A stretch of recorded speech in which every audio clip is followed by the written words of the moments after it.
नमस्कार शेतकरी मित्रांनो, बंधूंनो, बळीवंश वेदर चॅनलमध्ये आपले हार्दिक हार्दिक स्वागत. मित्रांनो, आज आपण IMDच्या दीर्घ पल्ल्याच्या 4 आठवड्याचा हवामान अंदाज पाहणार आहोत.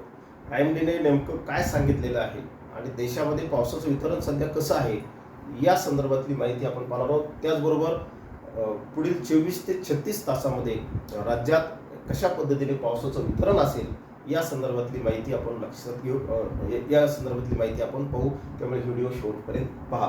मित्रांनो, हा IMDचा मॅप आहे. त्याचे जे दाखवलेलं आहे 13 ते 20 ऑगस्ट आणि 20 ते 27 ऑगस्ट या 2 आठवड्यामध्ये म्हणजे 15 मित्रांनो, मागच्या 15 तुलनेने जरा बरा पाऊस राहील असे आपल्याला या दोन्ही मॅपवरून लक्षात येते. यामध्ये निळा कलर मित्रांनो हे आपल्याला पावसाच्या संकेताकडे घेऊन जातो, तर व्हाईट कलर आपल्याला सामान्य पाऊस दर्शवतो. आपल्या महाराष्ट्राचा जर आपण विचार केला तर मित्रांनो या ठिकाणी आपल्याला व्हाईट कलर दिसत आहे. याच्यात जर गेलो तर आपण व्हाईट दिसत आहे. दक्षिणेकडे येलो कलर दिसत आहे. हा मित्रांनो येलो कलर हा सरासरीपेक्षा कमी पर्जन्यमान दर्शवतो किंवा पावसातील तूट दर्शवतो. त्यानंतर दुसरा जो आठवडा आहे मित्रांनो, या दुसऱ्या आठवड्याचा जर अंदाज आपण घेतला तर दुसरा आठवडा या ठिकाणी 27 ते 3 सप्टेंबर आणि 3 सप्टेंबर ते 10 सप्टेंबरपर्यंत मित्रांनो मोठ्या प्रमाणावर आपल्याला महाराष्ट्रात निळा कलर तुलनेने आपल्याला कुठे दिसत नाही. पिवळा आणि व्हाईट कलर आपल्याला दिसतो अगदी. आणि तुलनेने हा आठवडा मित्रांनो म्हणजे साधारणतः 27 तारखेपासून ते 3 सप्टेंबरपर्यंत आणि पुढे 3 सप्टेंबर ते 10 सप्टेंबरपर्यंत पाऊसमान कमी दर्शवत आहे. परंतु मित्रांनो, या कालखंडात सुद्धा पाऊस होणारच नाही असा अर्थ प्लीज घेऊ नका, कारण बंगालच्या उपसागरात लो प्रेशर सिस्टीम बनत असतात आणि त्या सिस्टीममुळे पाऊस हा वाढत असतो, पाऊस पडत असतो, अधूनमधून पावसाच्या ॲक्टिव्हिटीज चालू होत असतात.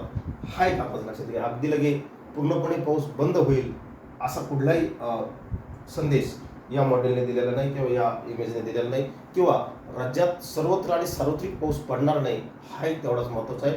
फार मोठ्या पावसाचे नोंदी अंतर्गत महाराष्ट्रात होणार नाही असे आपल्याला या मॉडेलकडून लक्षात येते. त्यानंतर मित्रांनो, दुसरा आपण 24 ते 36 तासात पाऊस कसा असेल, आज 13 उद्या 14-15 तारखेपर्यंत कसा पाऊस असेल राज्यात त्याची आपण माहिती पाहू.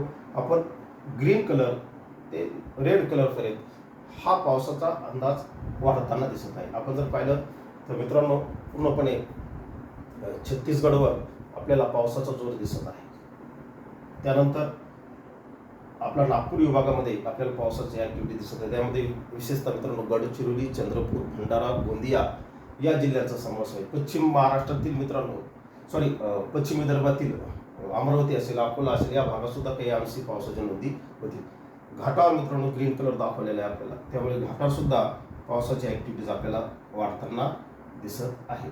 अंतर्गत महाराष्ट्रात मित्रांनो छत्रपती संभाजीनगर असेल, जालना असेल, बीड असेल, बुलढाणा असेल, खाली धाराशिव, सोलापूर, अहिल्यानगर, लातूर, परभणी, हिंगोली, नांदेड या संपूर्ण भागात मित्रांनो सरासरीपेक्षा कमी पर्जन्यमान दर्शवलेला आहे.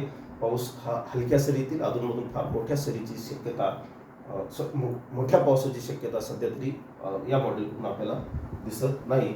हे सर्व पाहता मित्रांनो, ज्या प्रदेशात पावसाची तूट आहे आधीच ती तूट या ऑगस्टमध्ये वाढण्याची शक्यता तयार झालेली आहे. विशेषतः यामध्ये मित्रांनो विदर्भातील, पश्चिम विदर्भातील जे जिल्हे आहेत यामध्ये बुलढाणा असेल, अकोला असेल, अमरावती असेल, अलीकडले जे जिल्हे आहेत या जिल्ह्यात वाशिम असेल, यवतमाळ असेल या जिल्ह्यात तुटीची शक्यता वाढण्याची चान्सेस तयार झालेले आहेत. मराठवाड्यात सुद्धा मित्रांनो तुटीची शक्यता तयार झालेली आहे.